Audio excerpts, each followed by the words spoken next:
We'll get started in a couple minutes. I'm excited to see your mug. You mean my face or the mug that Your I'm face, drinking? yeah. No, I didn't mean your coffee mug. I meant your face. I went simple today. This is just D for Daniel. All right. Let's see what you got. I went a little bit more creative today. This is a mug that my son made me. I don't know when, but I see my wife is watching. She probably knows exactly when this mug is from. The nice thing about, I thought it was appropriate because we're talking about guardians, so I figured bring something on that my son made. And the nice thing about getting a mug from your kids is you get things like little hearts in the mug. Very nice. There is another reason I chose this mug. We'll come back to that later. But, you know, in addition to the hearts on this mug, it also has, I don't know if you can see it, it has a skull and crossbones for some reason. So, and then I noticed that the handle is a sword, and there's a treasure chest on the back. This will, oh, Michelle says she made the hearts. Okay. In any event, so I chose this mug because we're talking about guardians, and there's another reason, and I'll come back to that later. Perfect. All right, so okay. It's a couple minutes after, so let's get started. I'm sure we'll have more people join us as we go. Welcome to everybody who's watching right now. So today we're talking about guardians and how we name guardians in a will, and some of the things we think about when you're choosing a guardian. You know, Dan and I always talk about why people need wills, and there's a few main reasons that we bring up over and over.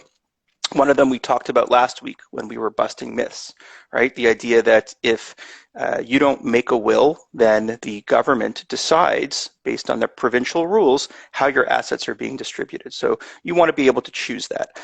One of the other reasons that applies to everybody is naming an executor. We're going to be talking about that next week, about what it means to name an executor and what an executor does. One of the other reasons that Dan and I always give is, you want to name a guardian for your minor children. And that, to me, is a really interesting one because people usually fall into one of two camps when it comes to naming a guardian. Either they're older, so if an individual is older and their kids are older, well, this reason doesn't really apply to them. They don't need to name a guardian. Or if they're really young and they don't have kids yet, again, it's not really a motivating factor. But for people who do have young kids, and a lot of those people don't yet have wills, having kids and wanting to name a guardian is often the motivating factor. A lot of people don't turn their minds to making a will until they have kids. And once they do, it's wanting to make sure they're taken care of, and they want to name a guardian for their kids. And so the guardian one is interesting because it's either irrelevant to people or it's the thing that prompts people to do a will. That's what we're going to talk about today. We're going to talk about sort of the mechanics behind naming a guardian in a will and some of the things that we need to think about when you're making these considerations. So I guess the first question is really like the most basic and simple question, which is, what is a guardian? Do you want to talk about that a bit, Dan? Sure. So when we're talking about guardians, there's two things really to consider. There is who the guardians are when a child is born, and that's the first thing that I'll touch on. So when a child is born, generally speaking, their guardians are their parents. So if you are the parent of a child, you are their guardian. And what we're going to talk about today is it's all around what happens if the natural guardians pass away. And it's about naming substitute guardians. It's about naming someone to step into your shoes to essentially replace you in the role of guardian for your minor children. And when it comes to pets, which we'll touch on just a little bit, there is sort of the ability to name someone to look out for your pets, to care for your pets, and to act in a role that is similar to the role of guardian for children, although when it comes to the way that children and pets are dealt with in wills, it is different. So we will keep the discussion more so to naming guardians for minor children. Okay, Anything to add? Yep. I mean, I think that sort of summarizes it, and I think people understand that pretty well generally. I mean, some of the interesting cases come up, and the laws talk about all these things, right? Like when somebody is adopted, right? So when someone's legally adopted, it's their adoptive parents, not their natural parents, that are the legal guardians. And the legislation, the laws around who is somebody's parent or who is their guardian, they've changed over the years to keep up with things like surrogacy arrangements or IVF, right? And things that years and years ago just weren't part of the rules. They didn't have to be. So in this area, it's been really interesting to see it evolve over the years as technology has evolved. But what you said is absolutely correct. Like for most people that have two parents, whether they're adoptive parents or natural parents, they have two guardians. Both their parents are guardians, and they're guardians together. So when people are choosing a guardian, the question that I know you and I both get a lot is, oh, do I just name my spouse or my partner as the guardian of my kids in my will, and then they name me as the guardian in their will? How does that work? Yeah, so that's not the way that it's going to work in the will. And the idea being that when the first parent passes, if there is another parent who is alive, that parent is going to continue to be the guardian of the minor children. So they don't need to be appointed, they don't need to be named. They're just going to continue in the responsibilities that they already have. So it is not the right idea to name your spouse, because as I said, they're going to continue in that role. So what you are doing in your will is you're saying, if I am the last living legal guardian of my minor children, then this is who I am appointing. So maybe to take one step back, wills are individual documents, which means that each spouse is going to have their own will. It's not a joint will. It's not like the couple creates a will together. Each spouse is going to have their own will, and each spouse is going to appoint a guardian in their will. But the idea being, it's on the death of the second spouse where the appointment of the guardian in that will is going to apply. Yeah. And like the nature of the guardianship, do you name somebody in the will, and then, does anyone challenge it? Is that person just the guardian, and that's, what you say goes? How does it work? Yeah, so that's going to depend a lot on the province where you live. So we're in Ontario, so I'll focus my answer on Ontario. So in Ontario, it is a temporary appointment, which means that you are sort of letting your wishes be known, and the individual that you name is going to have temporary guardianship in Ontario for a period of 90 days. And the idea is that within that 90 days, that individual should apply to court to be named the permanent guardian of your minor children. And that's really important because that's something that not a lot of people know. Ultimately, this decision is going to be put in front of the court. And the court is going to make the decision based on the best interests of the child at that time. So the court doesn't have to accept the person that you've named as the guardian. I mean, it's very compelling evidence if you believe that this is the right person for the job. And if that person is in front of the court and the court believes that that person is the best person for the job and it is in the best interest of the children, then it would be rare for them to go against that. But they still have the ability to look at the situation, look at the guardian, look at the children, look at the circumstances, and decide in that moment who would be the most appropriate guardian for your minor children. It's consistent with so many of the other things that we talk about, naming an executor or distributing your assets. If you don't have a will, it's not that no decision gets made, right? These things still happen. There is still somebody who's going to be appointed to deal with your estate. Your assets are still distributed. The difference is that if you don't make the will, you don't have control over that. You don't get any input into the process. And it's the same thing for being a guardian. A court will still look at the situation and grant somebody who's applied for it custody of the children. But if you make a will, you have the opportunity to say who you think would be the best person. And exactly as you said, the court takes that into consideration, and it's a big factor for them.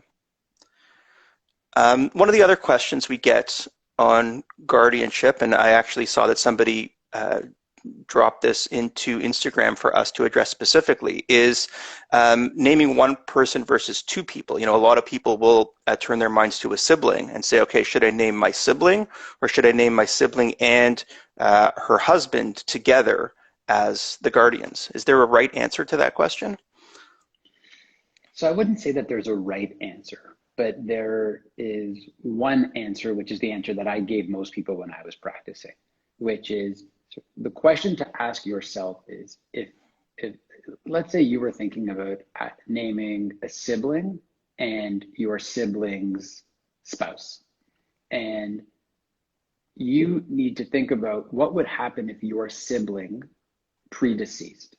Would you want their spouse, so your brother-in-law, to act alone?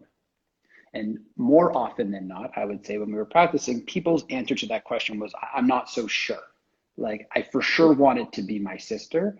And if she's married at that time, then I want it to be both of them.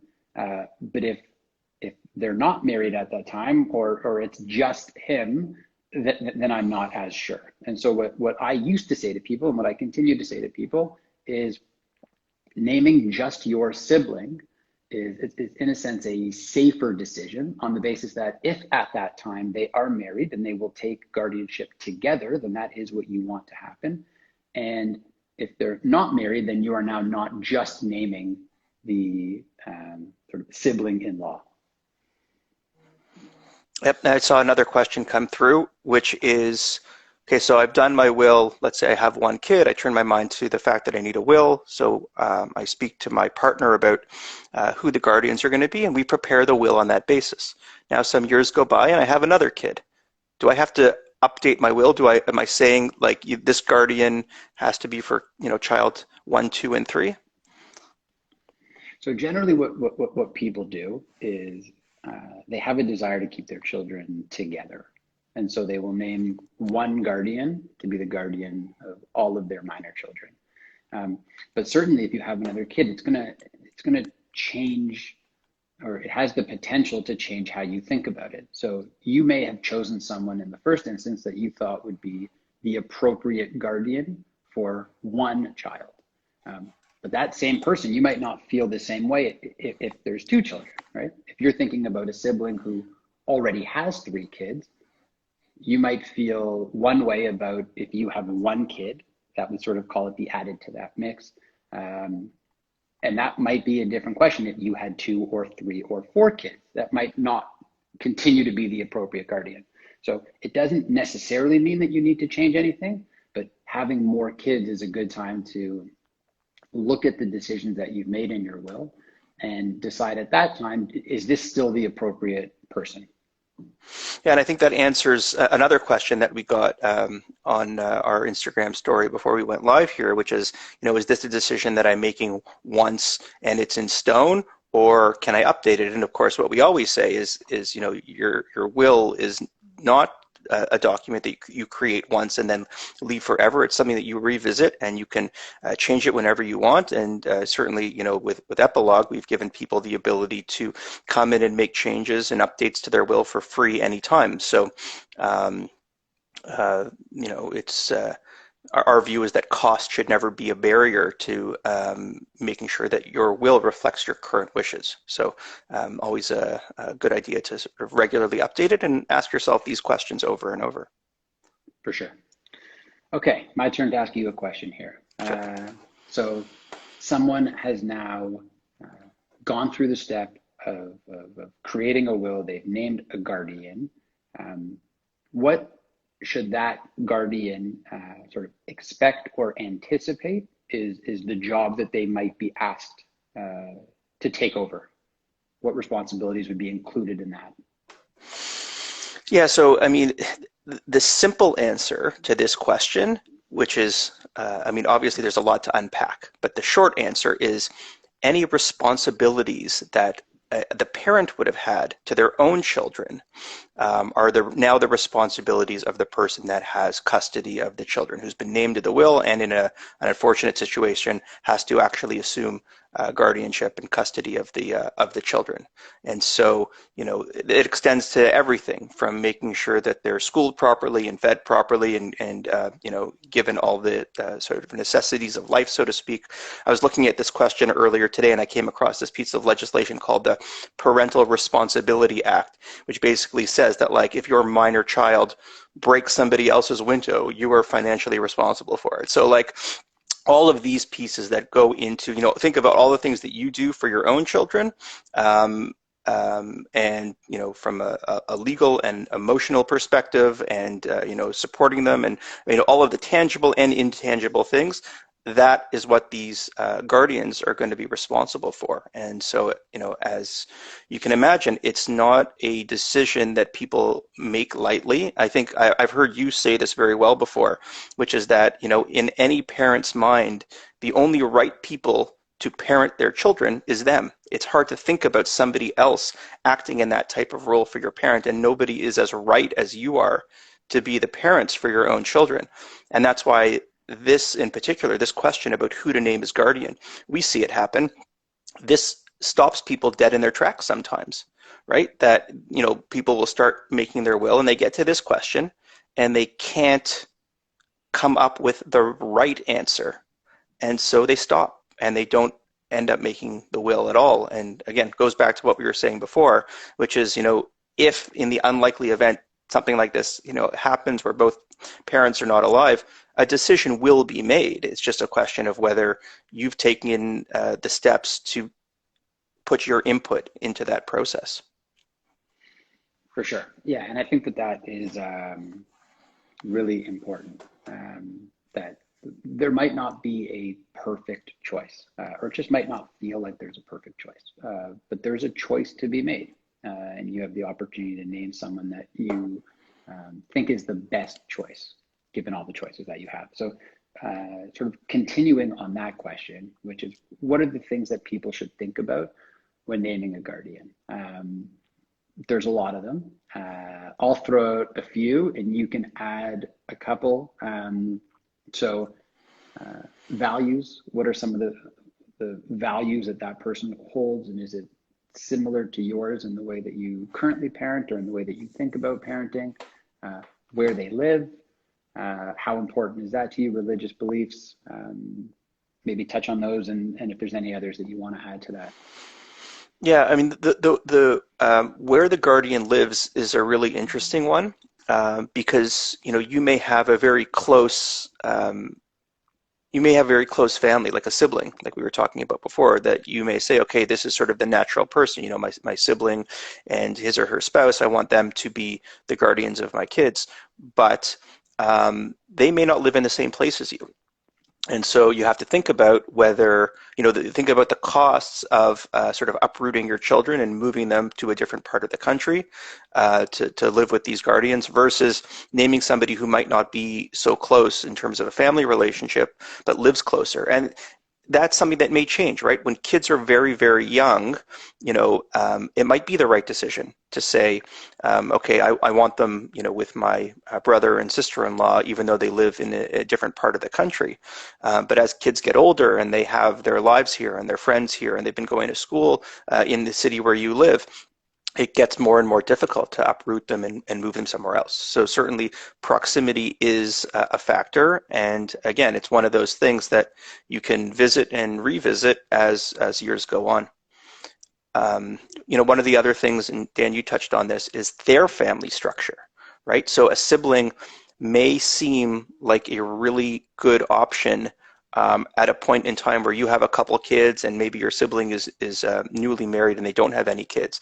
But fast forward 10 years, if they have 4 kids and you've got 2 kids, all of a sudden your decision is potentially making a family of 6. And is that still the best dynamic? So again, the family structure into which you're introducing your kids might be an important factor. Yeah, one thing I'll add, because we got the question earlier today through Instagram, which was basically the people that I think are right for the job or best for the job live out of province.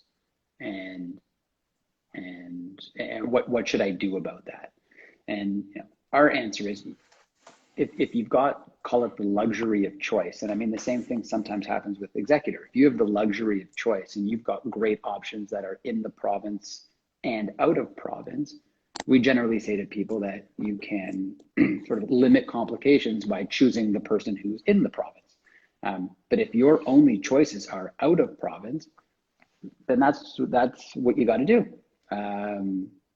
So it might be more difficult for your children to be moved out of province, but if those are the best people for the job, then that's the decision that you have to make. Yeah. One of the other factors, a really important one, is what do these people think about being named guardians of your kids, right? If sort of a tragedy happens, you can imagine if somebody is not really willing to be named a guardian or just never thought that it was something that they would ever be asked to do, getting a phone call saying, oh, by the way, according to the will, your sibling wanted you to be the guardian of their kids. So, one of the things that we say to people about their wills in general, whether it's, the executor or the guardian, anyone that you're appointing in sort of a very important role in your will, is to have the discussion with them first. Not after the fact. And that's also not just an opportunity to say, oh, by the way, I'm naming you as a guardian in my will. It's sort of understanding how they feel about it, and beyond that, giving them some ideas of the stuff that you would want them to know. What are your values, or what are the beliefs? How would you want them educated? What are your philosophies on, when they should be entitled to receive inheritances and stuff like that, to the extent that, you guys have different parenting styles, which everybody does. Those are things you might want to discuss with potential guardians. Yeah, and I think that it can take a couple different forms. So it can be really informal, like you said, which is just to have a conversation and say, these are the things that are important to me, in terms of religion or education, or the kind of expenses that you would want authorized for your kids, to lease a car or buy a car or start a business, or what are the kinds of things that you find important.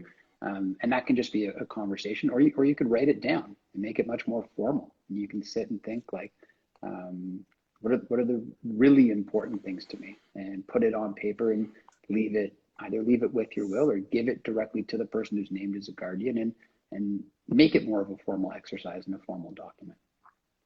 Yeah, I've seen that done before. I once helped a client do that, and unfortunately, he passed away. And the people that were, this wasn't a case of guardianship, but it was a case of people that were looking after the estate. And he left very clear instructions about how he wanted them to deal with his kids, and where they would live and stuff like that, because they were still relatively young, even though they weren't under the age of 18. They were not much older than 18, and so it was really important for them to have that direction.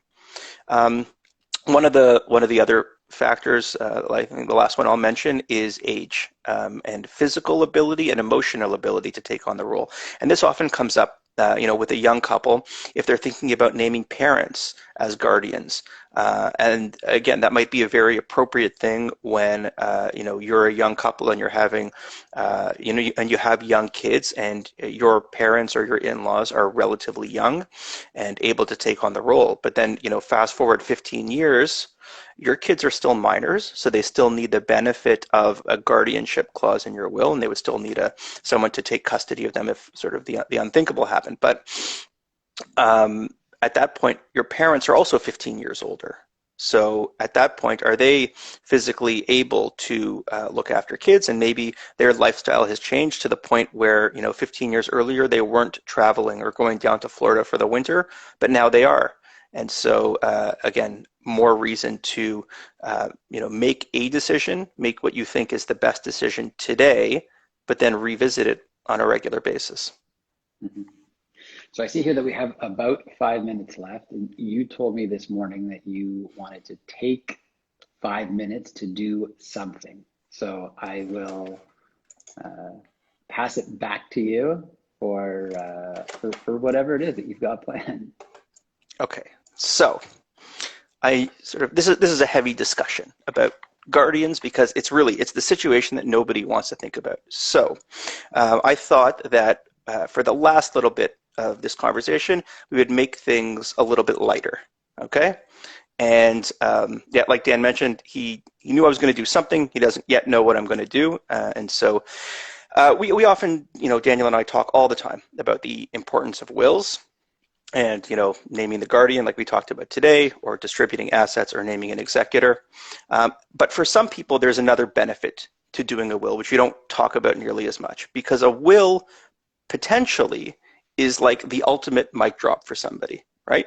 This is like you can say what you want in a will, and there's really nothing that anybody could say back once you're gone, right? And so, like, for somebody who needs to get the last word in on something, like, the will is the ultimate place to do it, because there's no response that anybody could give. And the idea of doing this goes back a long way. I found something on the internet, so I know it's true. So it says in the 1600s, the fifth Earl of Pembroke wrote in his will that I give to the Lieutenant General Cromwell one of my words. So he wrote that he gives him one of his words, which he must want, seeing he has never kept one of his own.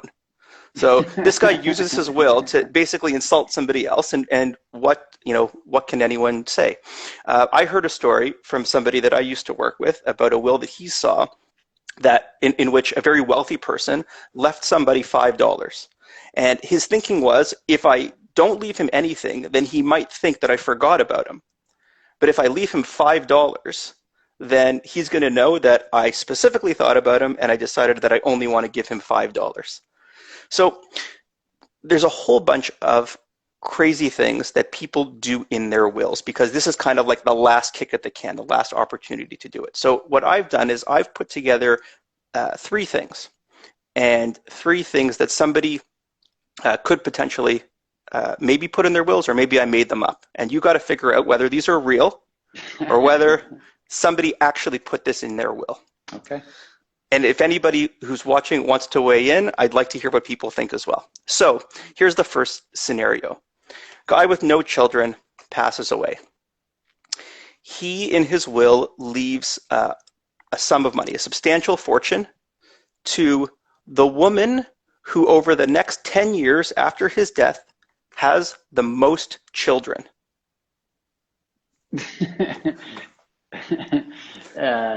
Is that limited at all to a particular area, or this is any woman anywhere who has enough children is going to become the winner of this prize? For argument's sake, because I don't want to give anything away, Okay, for argument's sake, let's say this was limited to a particular area. Okay, and am I waiting to hear all three before I give you my... No. I want to hear your response. I want to hear what anyone has to say about this one. Did this happen, or did I sort of make this up? I'm going to say this did not happen. Okay. Anyone else want to weigh in on the comments? Lies, oh, he lies. Okay, this is true. This happened in Canada. In 1928, a guy by the name of Charles Miller, he was a lawyer, go figure. He left a will that said, in the 10 years following my death, whichever woman has the most children, she's going to get, I think the sum was $500,000, which back then was a tremendous sum of money.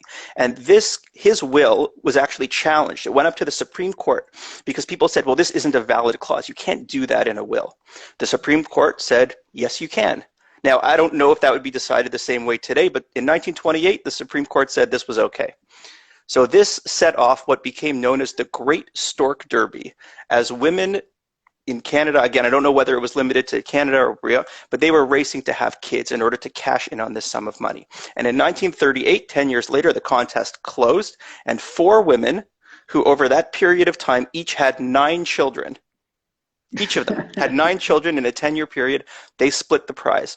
So they each got $110,000, and that would be worth about $2 million today. That's what each of them sort of took home for having 9 kids over a 10-year period. This guy, Charles Miller, was apparently a bit of a practical joker, which is why you do something like this. One of the other things he left in his will, he said, he leaves a lavish vacation home in Jamaica to 3 people that he knew hated each other on the condition that they all live there together. So again, this is what people do. Okay, so that was number one. It sounds like the plot of a silly movie. And I wonder if those people would have said that the prize was worth it with nine Yeah, kids in 10 years. yeah, I hear you. Um, hopefully she spoke. Hopefully those women spoke to the people that they named as guardians of their wills to make sure that That's they were up for the right. for the task. Okay, next one. Somebody gives a gift to the government that's big enough to pay down the entire national debt. No, that's. I mean, I'm just going to say no. I don't think that's possible.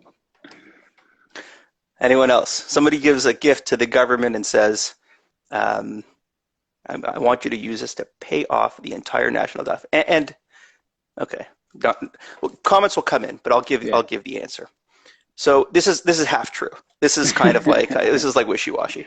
Okay, so this guy passed away also in 1928, the same year as the last guy. So I guess that was a funny year for wills. So people. I don't think it's public who this person is. This is an anonymous British citizen who gave a bequest of £500,000 with the explicit purpose of wiping out the entire national debt. The catch was that the amount could only be applied to the national debt once the debt was small enough that his £500,000 could wipe out the entire thing. So he passes away in 1928. The debt was larger than 500,000. So they said, okay, we're going to take this money, we're going to invest it, and it'll grow. As of 2016, this money was still invested. It had grown to £350 million. So that's what Wow. this investment is right now, based on this gift the guy left in 1928.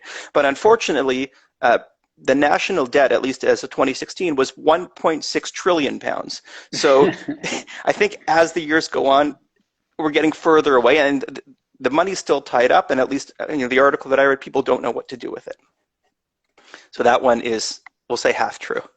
Yeah, I Okay. mean, I guess I should have answered the question, which is it, do I believe that someone would put that in their will? And I think I answered the question of, do I think that the gift would have been enough to actually wipe out the debt, which is not the question. So I was fooled. Okay. So here, I'll phrase this one this way.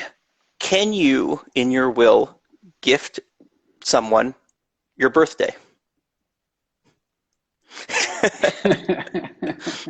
I leave to some. I leave them my birthday. I have to go false. I mean, I don't know. I don't imagine how it's possible, but is it possible that in 1928 someone did it? I don't know. But So I I'll don't. say that, yeah, I'm going to say that it's not possible to satisfy that gift. Someone could try maybe, but I'm going to say it's not possible to satisfy the gift. Okay. So I think I'll give you full credit on that one because I don't know. I don't know what the result was, but somebody tried to do it. It was actually a famous person, Robert Louis Stevenson, the author. He had a friend whose daughter, I think she was like, 14 or 15. Her birthday was on Christmas Day, and he knew that she hated that. Her thing was Christmas Day is special for everybody. Everybody gets gifts on Christmas. So I'm basically robbed of my birthday because it's not a special day for me. It's a special day for everybody. So in his will, Robert Louis Stevenson writes, her name was Annie. He writes, in consideration that Miss Annie H. Ide was born out of reason upon Christmas Day, and it is therefore out of all justice denied the profit of a proper birthday, I do hereby transfer to said Annie H. Ide all of the whole of my rights and privileges in the 13th day of November, formerly my birthday, now hereby and henceforth the birthday of Annie H. Ide, to have, hold, and exercise and enjoy according to the manner of our ancestors. And then he writes, I direct that Annie should use my said birthday with moderation and humanity because my birthday is not as young as it once was. So a couple of interesting things to point out. First of all, the birthday that he gave her his birthday, and he said, you can use this as your, and apparently people respected this. Like her parents gave her gifts on November the 13th. Someone just pointed out today is November the 13th. So today is Annie's, I guess, inherited birthday.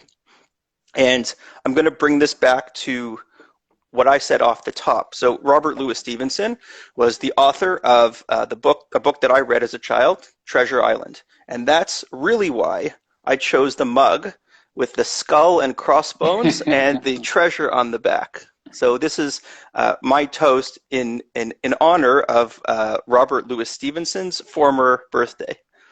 It And all comes those are full all the ones I circle. have. It all comes full circle. Those are the ones that I have. That's great. That's fun. I think someone posted that we should devote an entire Instagram live to those kinds of stories. Um, Yeah, that'd be a lot of fun. Wonderful. So this brings us to the end of today, and I hope we've answered some people's questions on guardianship. If you have any other questions, if there's something that you were hoping to hear today that you didn't hear, you can just send a DM to uh, Epilogue Wills, and Arin or I will be happy to jump in and answer your questions. And thanks everyone for joining us. We'll be back next Friday at the same time at 12 to do a discussion on executors. Thanks, everyone.